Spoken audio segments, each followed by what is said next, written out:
بسم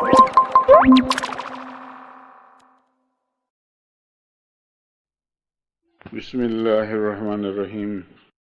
عزیزانی محترم، یہ آپ کے سامنے قرآن کریم کی ایک سورت ہے جس کا ٹائٹل عادیات ہے، اور اس مضمون کا ٹائٹل ہے سورہ عادیات کی چند حکمتیں، یعنی سب حکمتیں تو نہیں لیکن چند حکمتیں، کیونکہ سب حکمتوں پر کوئی زبان کوئی قلم محیط نہیں ہو سکتا، لیکن کچھ حکمتیں یا کچھ تعویلات بیان کرنے کے لیے صحیح کی جا سکتی ہیں۔ بسم اللہ الرحمن الرحیم۔ ترجمہ: غازیوں کے سر پر دوڑنے والے گھوڑوں کی قسم جو نتنوں سے فراٹے نکالتے ہیں۔ ابھی آپ کے سامنے اس صورت کا ظاہر پڑھا گیا، لیکن گزارش یہ ہے کہ خداوندی علیم و حکیم جن چیزوں کی قسم کھاتا ہے وہ بڑی مقدس ہوا کرتی ہیں، وہ عام چیزیں ہرگز نہیں ہوتی، اس لیے کہ یہ خدا کی شان ہی نہیں کہ وہ جانوروں کی قسم کھائے یا ان جیسی عام اور معمولی قسم کی چیزوں کی قسم کھائے، اس لیے کہ دین عالم ظاہر کے نمونے پر ہے، اور جیسا کہ آپ کو علم ہے ایک حدیث کے مطابق کہ خدا نے اپنے دین کی بنیاد مخلوقات کے مطابق رکھی ہے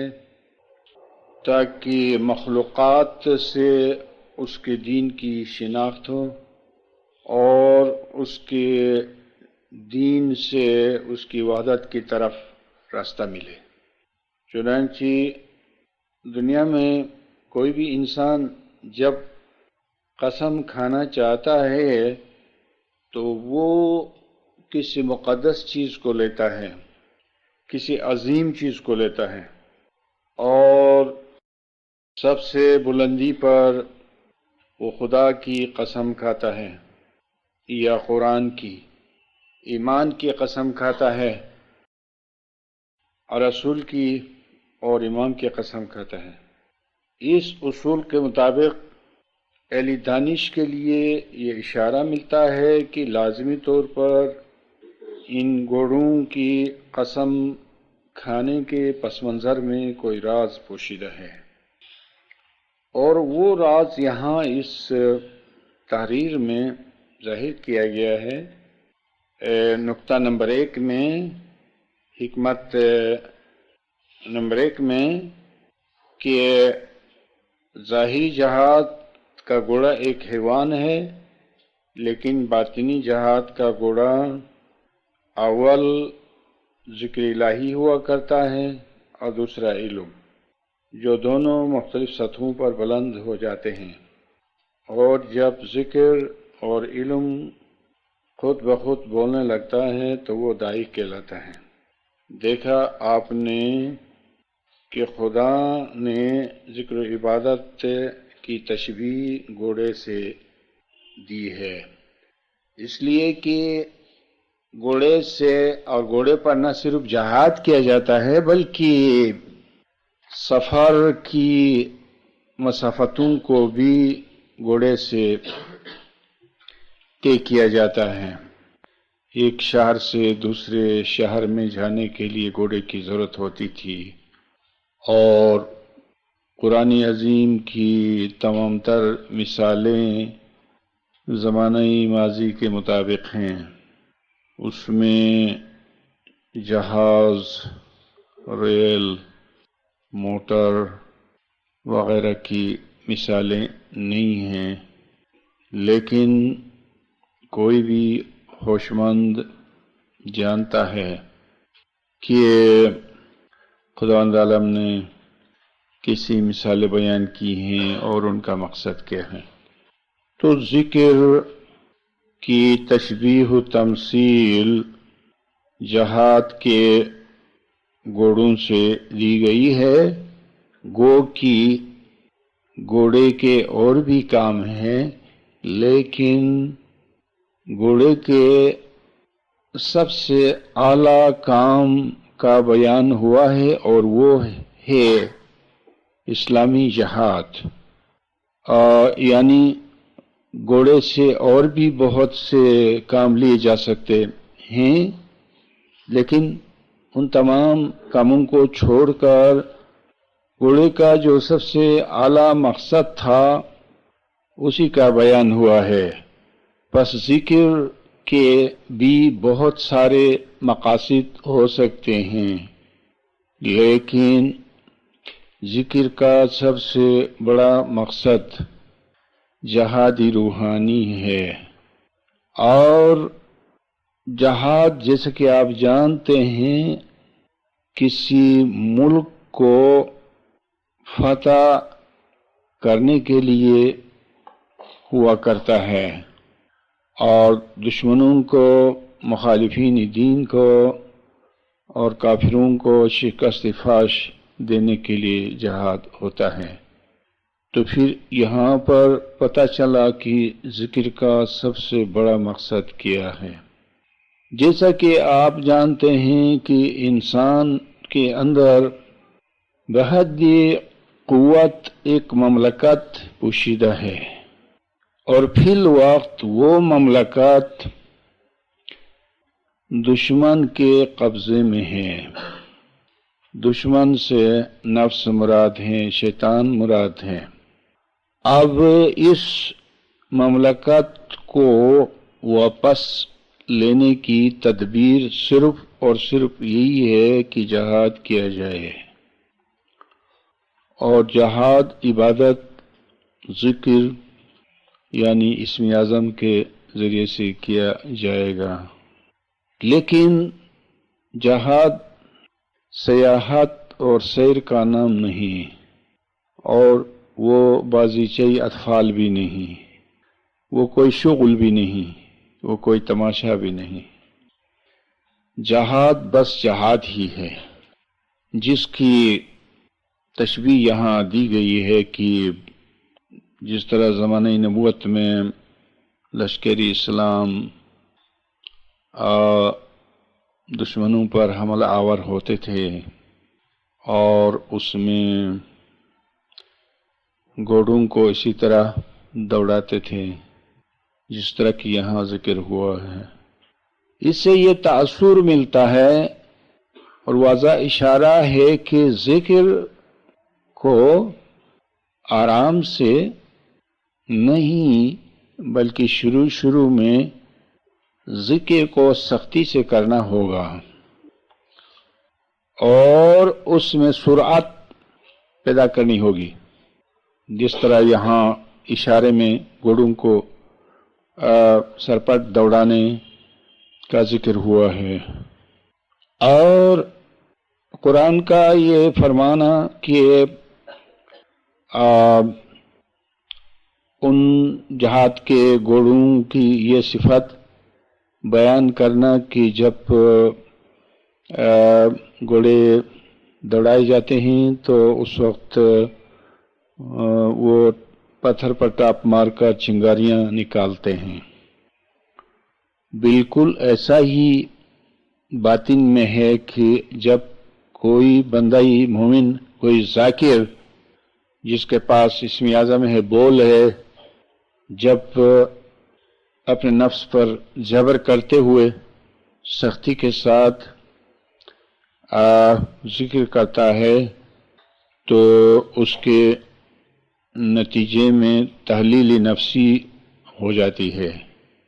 یعنی تحلیل نفسی کہتے ہیں کہ نفس امارہ قدر ڈیزل ہو جاتا ہے،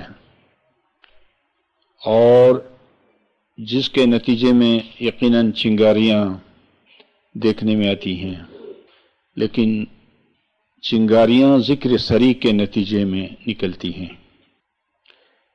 اس کے بغیر نہیں۔ اور پھر فرمایا گیا ہے کہ نمبر 3 میں صبح کے وقت تاخت و تاراج کرتے ہیں.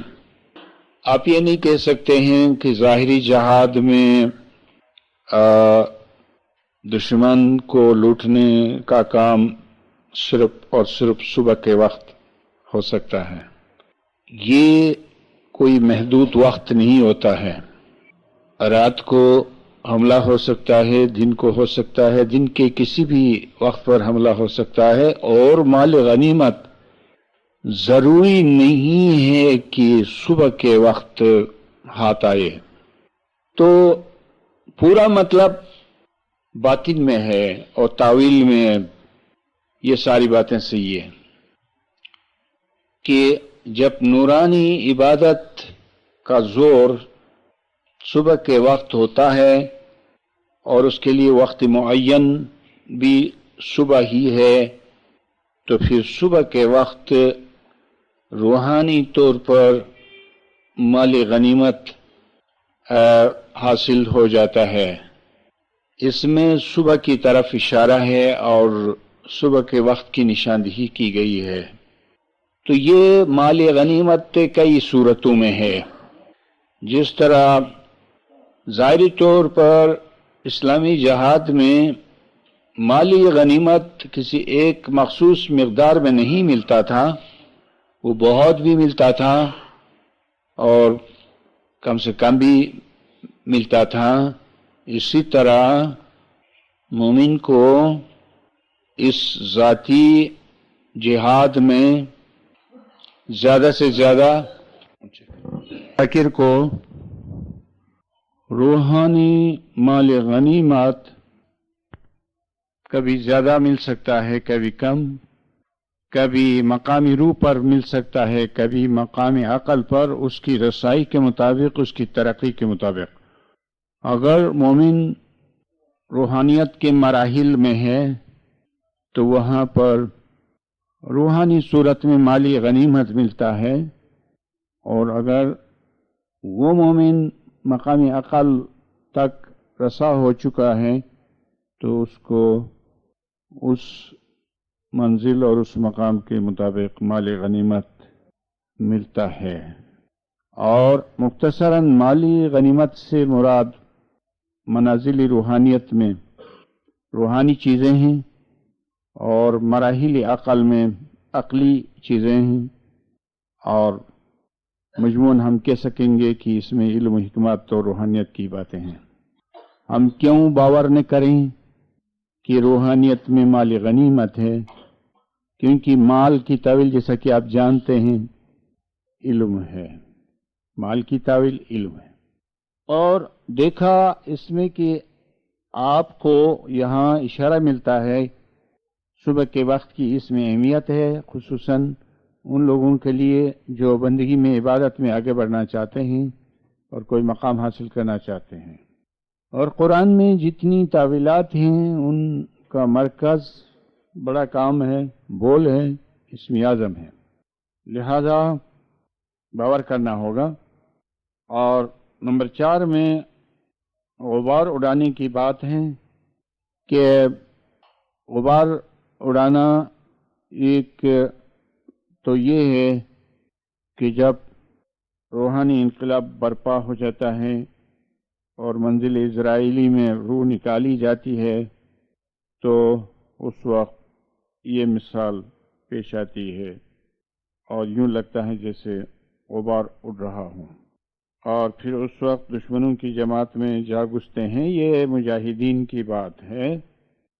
گھوڑوں کے ذکر سے گزر کر دشمنوں کی جماعت میں جا گھسنے کے یہ معنی ہے جیسا کہ ایک ذاکر بیٹھے بیٹھے ذکر کرتا ہے تو اس کی روح یہ سب کچھ کرتی ہے کہ دشمنوں میں جا گھستی ہے اور لشکر حملہ آور ہو جاتے ہیں اور دشمنوں کو لوٹا جاتا ہے.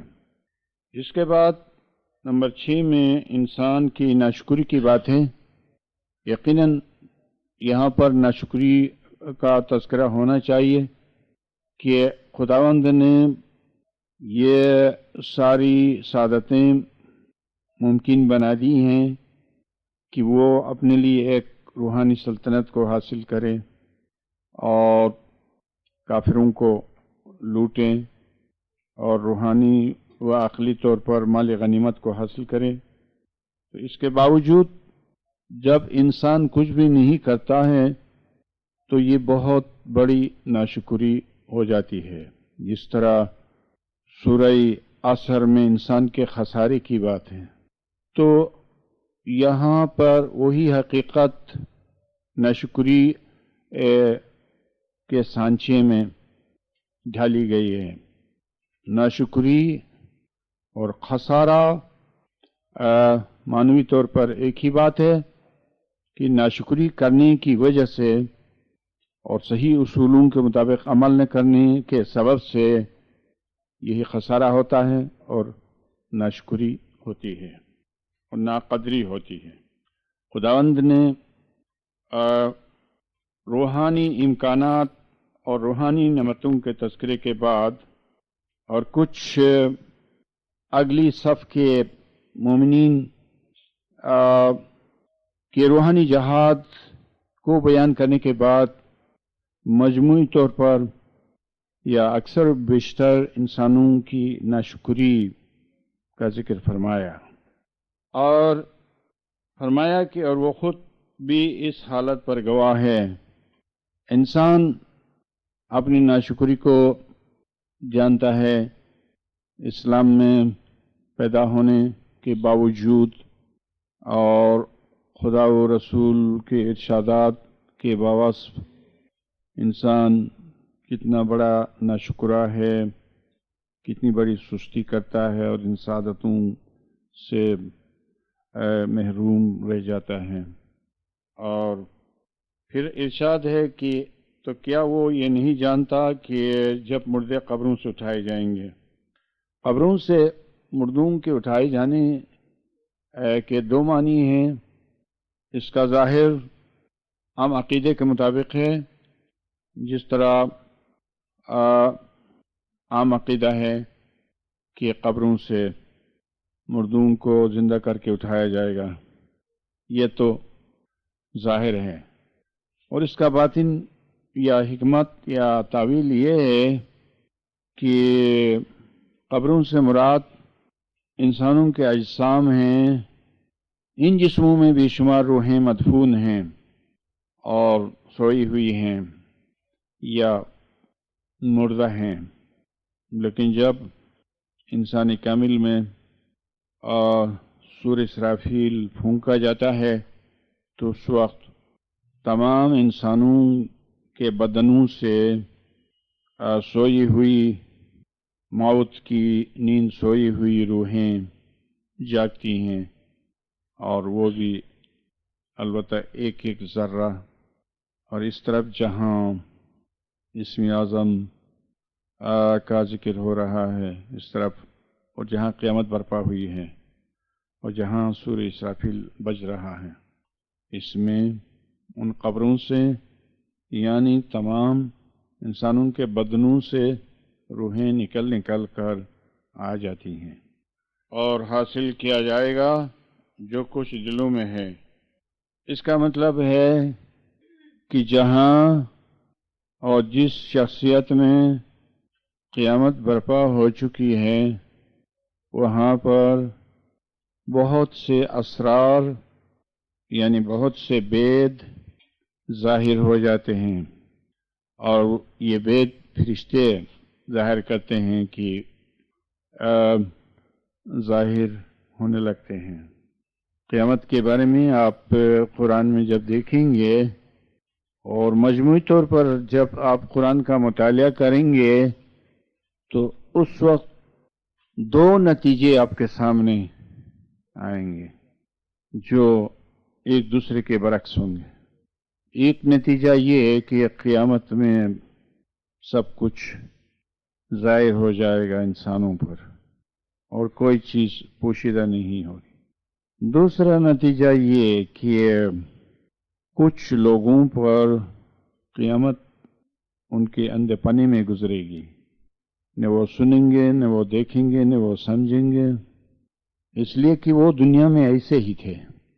جو لوگ دنیا میں جاہل رہے ہیں وہ لوگ قیامت میں بھی جاہل رہیں گے. یعنی جو لوگ قیامت میں اندھے رہے ہیں، یہ کلیہ ہے، قرآن کا قانون ہے کہ وہ قیامت میں بھی اندھے رہیں گے. جن لوگوں نے دنیا میں کوئی بصیرت حاصل کی ہے ان لوگوں کی بصیرت میں اضافہ ہو جائے گا جبکہ قیامت برپا ہو جائے گی. تو یہ دونوں باتیں متضاد ہیں. پھر ہم اس مسئلے کو کس طرح حل کر سکتے ہیں؟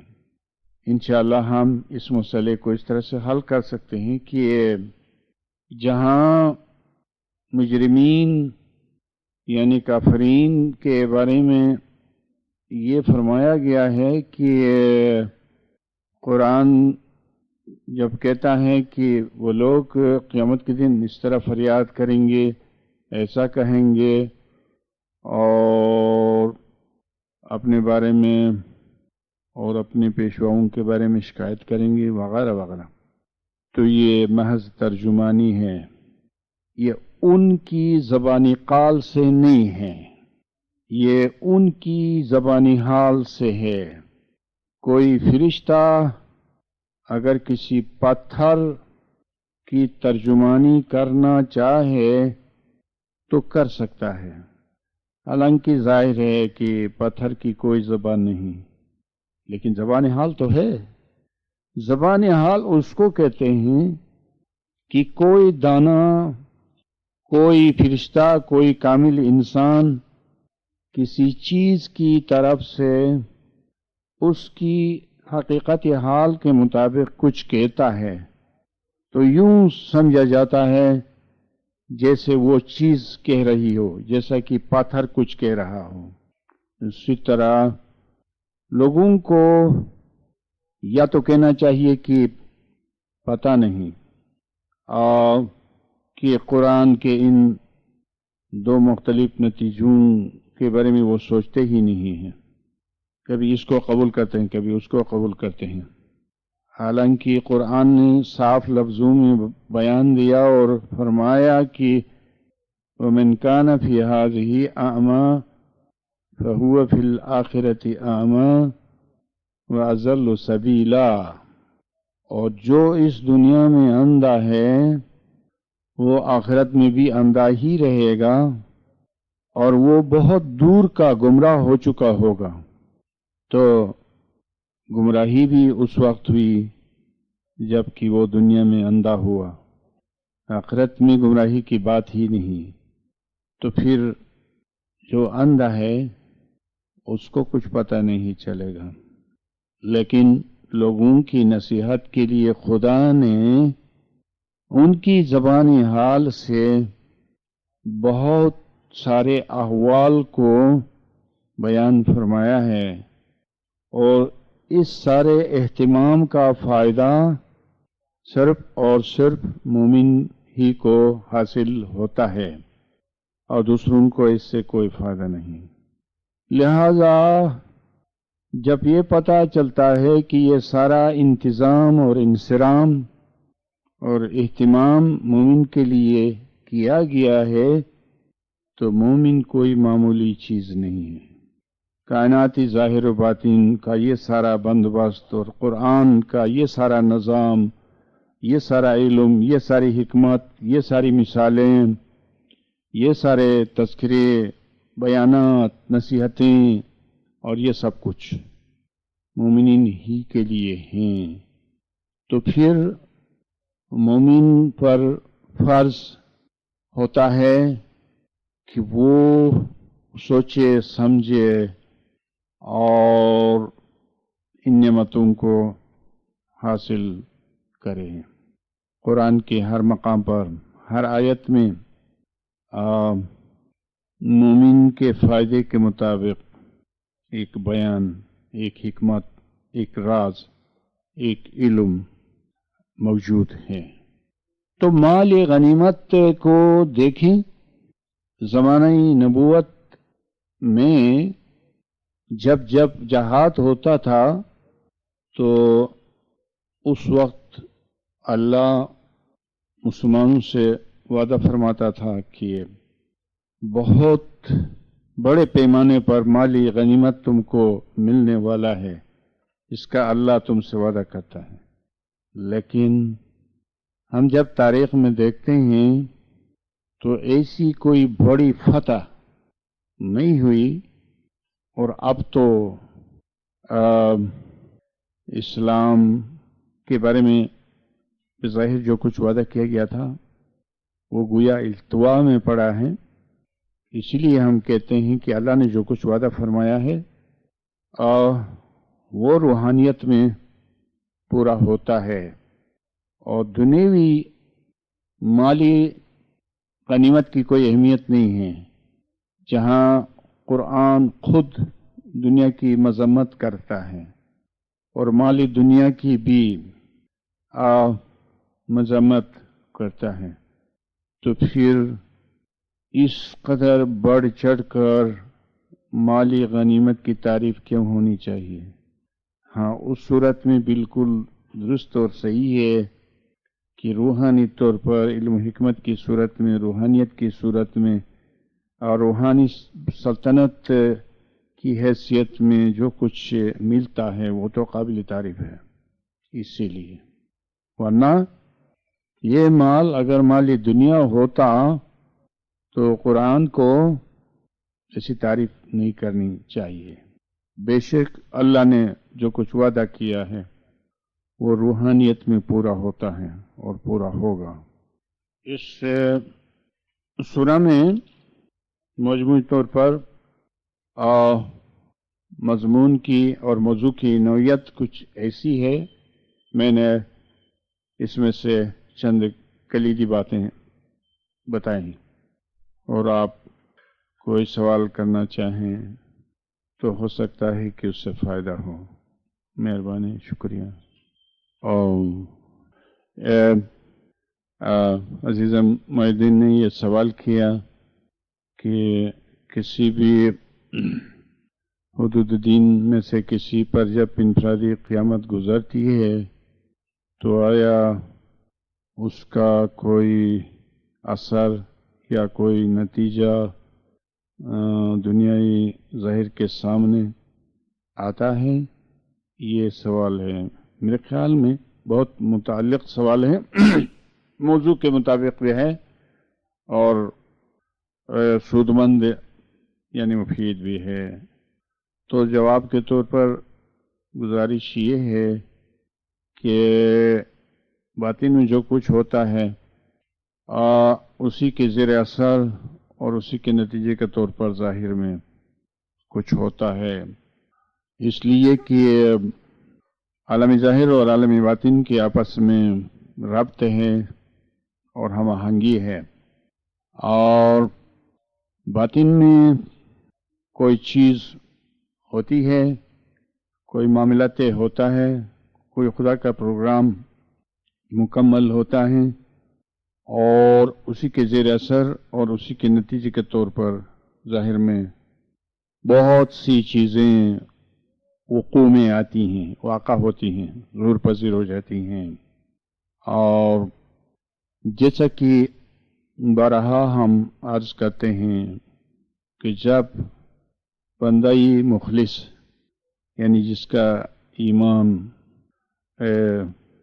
صاف ہے، اس میں کوئی آمیزش نہیں، اس کو بندہ مخلص کہیں گے، جس میں اخلاص ہے، جو عقیدہ صاف ستھرا عقیدہ رکھنے والا کہ اس میں کوئی شرک کی آمیزش نہیں ہے، تو ایسا بندہ مخلص جب عبادت و بندگی کرتا ہے اور نیک اعمال کو انجام دیتا ہے تو پھر اس کا قول و فعل مجموعاً بلند ہوتا ہے بارگاہ عزتی کی طرف۔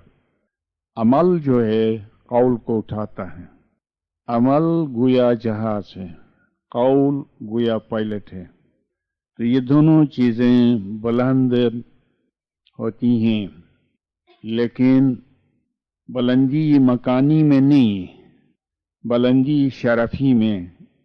عزت اور شرف کی جو بلندی ہے اس بلندی میں یہ دونوں چیزیں یعنی مومن کا قول و فعل بلند ہو جاتی ہیں.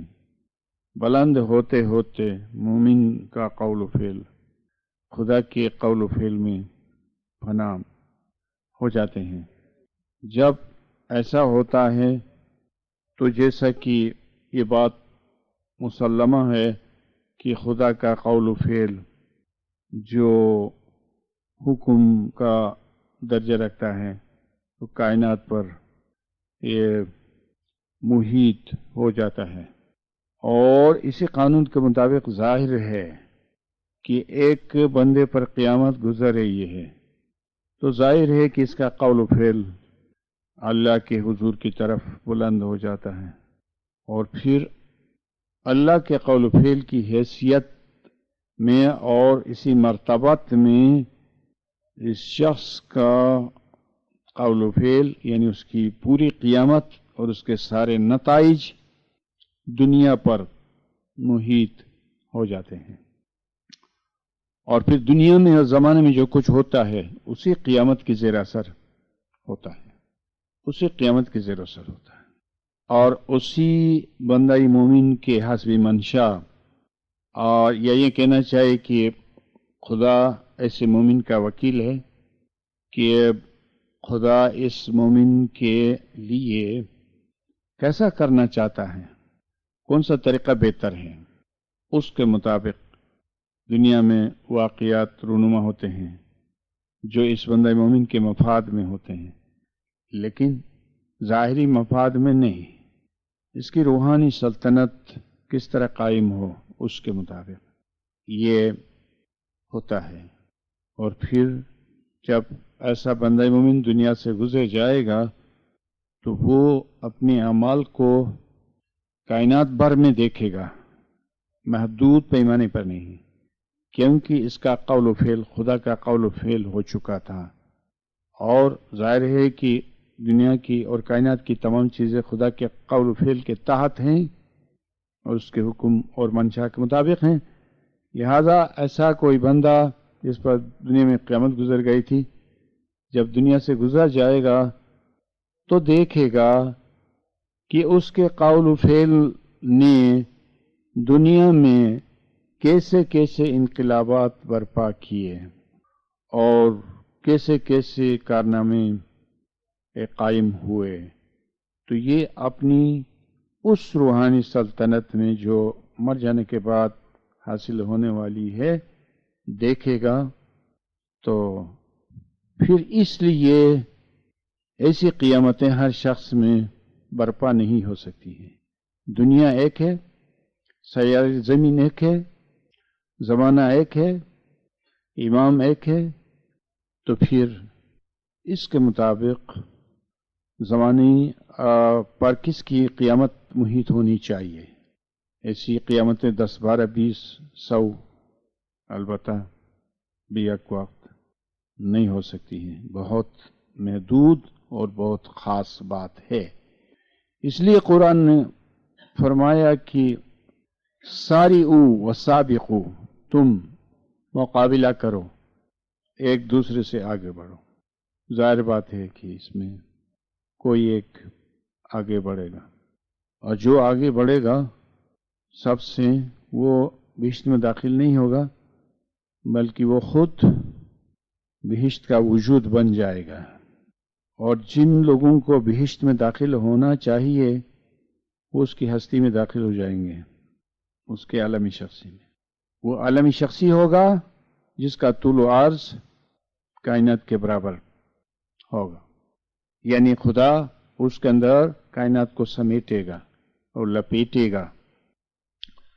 تو خداوند عالم کے کائنات کو لپیٹنے کا جو بار بار ذکر کیا گیا ہے وہ امام کی ہستی میں ہے یا حدود دین میں سے کسی کی ہستی میں.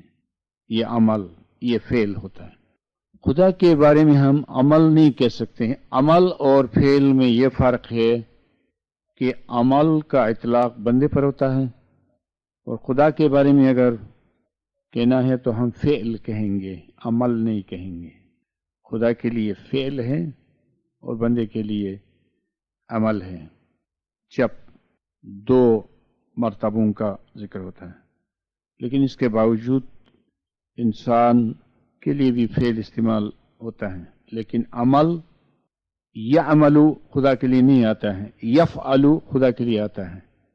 یفعل ما یشاء، خدا جو چاہتا ہے کرتا ہے.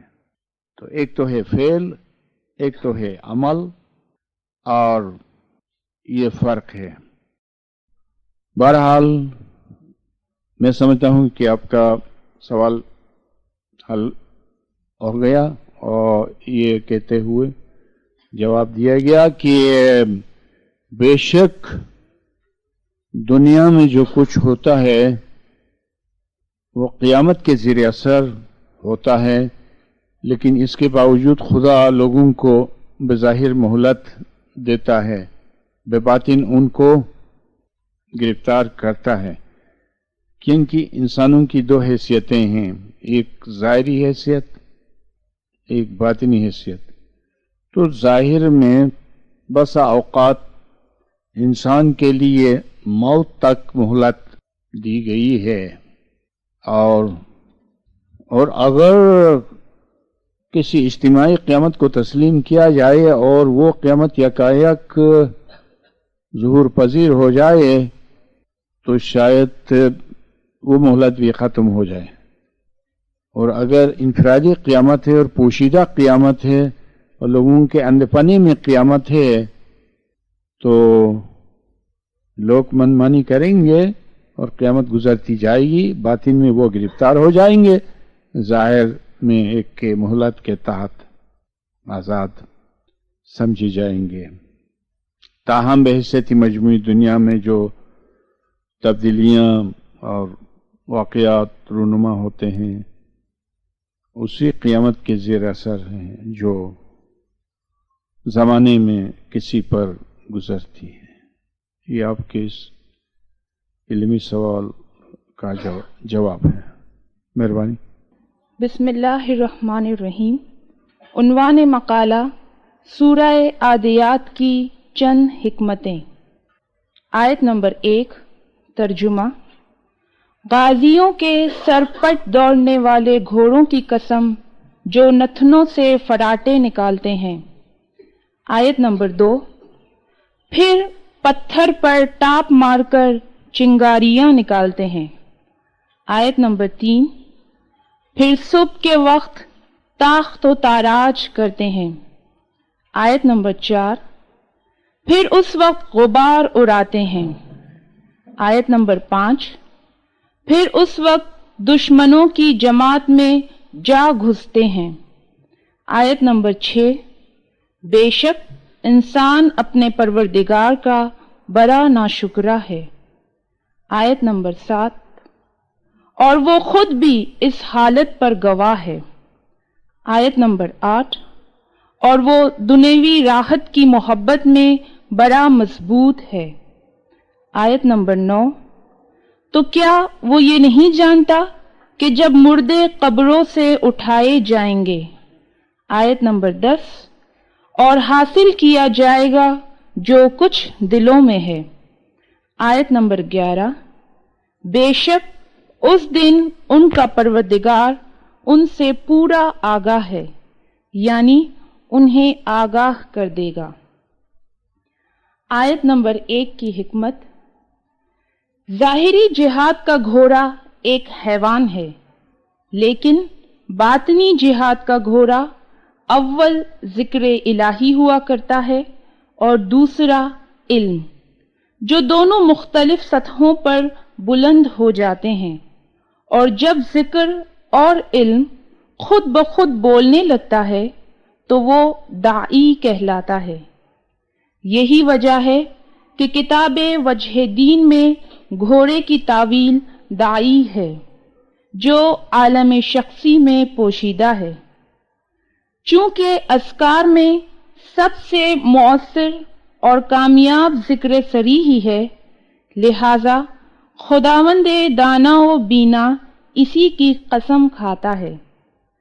گھوڑے کے نتنوں سے فراٹے نکالنے کی تعویل ہے ذکر کی سرعت و سختی سے نفس پر دباؤ ڈالنا، نیز اپنے ذکر کی آواز میں مستغرق ہو جانا۔ آیت نمبر 2 کی حکمت، پتھر پر ٹاپ مار کر چنگاریاں نکالنا، یعنی تحلیل نفسی کی چنگاریاں جو ذکر سری کے نتیجے میں پیدا ہو جاتی ہیں۔ یہ مقام روح کی تعویل ہے اور مرتبہ عقل کی حکمت اس سے بڑھ کر ہے، کیونکہ وہاں سنگ عقل پر ٹاپ مارنے سے جواہر اسرار بکھر جاتے ہیں۔ آیت نمبر 3 کی حکمت، صبح کے وقت تاخت و تاراج کرنے کا پر حکمت اشارہ یہ ہے کہ صبح کی کار بزرگی اور خصوصی بندگی روحانی جہاد کا درجہ رکھتی ہے، جس سے باطنی مال غنیمت کا بڑا ذخیرہ ہاتھ آتا ہے۔ بحوالہ قرآن 48/20۔ آیت نمبر 4 کی حکمت، غبار اڑانا۔ یاد رہے کہ روحانی جہاد اور سورہ اسرافیل کی طوفانی طاقت سے جس طرح خلائی کے عالم کی تمام روحیں عالم زر میں جمع کی جاتی ہیں، وہ حسب وعدہ الہی مغانیم کثیرہ یعنی بہت سی غنیمتیں ہیں، اور عمل اسرائیل سے روح کو قبض کرنا گویا غبار اڑانا ہے۔ آیت نمبر 5 کی حکمت، یہ تو صرف روحانی فتح تھی، اب عقلی فتح کے لیے ایک اور جنگ لڑی جاتی ہے، جس کے واسطے اعلیٰ اور کثیر علم کی ضرورت ہے تاکہ علمی لشکر دشمن کی جماعت میں جا گھسے اور غالب و فاتح ہو جائے۔ آیت نمبر 6 کی حکمت، انسان اپنے رب کا بڑا ناشکرا ہے، کیونکہ وہ مذکورہ بالا تمام نعمتوں اور عظیم روحانی سلطنت کے حصول کی خاطر سعی بلیغ نہیں کرتا ہے، نہ وہ ذکر و بندگی اور علم و حکمت کے لیے محنت کرتا ہے جیسا کہ اس کا حق ہے۔ آیت نمبر 7 کی حکمت، انسان کئی معنوں میں اپنے کفران نعمت یعنی نعمت کی ناشکری کو جانتا ہے، کیونکہ وہ خود اپنی روحانی پسماندگی کو دیکھ رہا ہے اور دین کی روشن ہدایات و تعلیمات اس کے سامنے ہیں۔ آیت نمبر 8 کی حکمت، حالانکہ وہ دنیا کی راحت کو بے حد چاہتا ہے، یعنی وہ ایسا بے حس نہیں کہ روحانیت اور آخرت کی نعمتوں کے بارے میں کچھ بھی نہ سمجھے، وہ سمجھتا ہے مگر اس کے پاس بے عملی کے ہیلے بہانے بہت ہیں۔ آیت نمبر 9 کی حکمت، کیا وہ یہ نہیں جانتا کہ روح جب تک بدن میں ہے تب تک وہ گویا قبر میں ہے، لہذا اسے یہاں سے اٹھانا اور بلند کر دینا ہے۔ آیت نمبر 10 کی حکمت، اسی طرح جب کسی مومن کی انفرادی قیامت برپا ہوگی تو اس وقت حدود دین صدور یعنی قلوب سے اسرار معرفت حاصل کیے جائیں گے۔ آیت نمبر 11 کی حکمت، بے شک رب کریم ہر مومن سالک کی ذاتی قیامت میں اس پر عظیم بھیدوں کا دروازہ کھول دیتا ہے تاکہ اسے کامل معرفت حاصل ہو۔ نصیر الدین نصیر ہنزائی، USA، 14 محرم الحرام 1412 ہجری،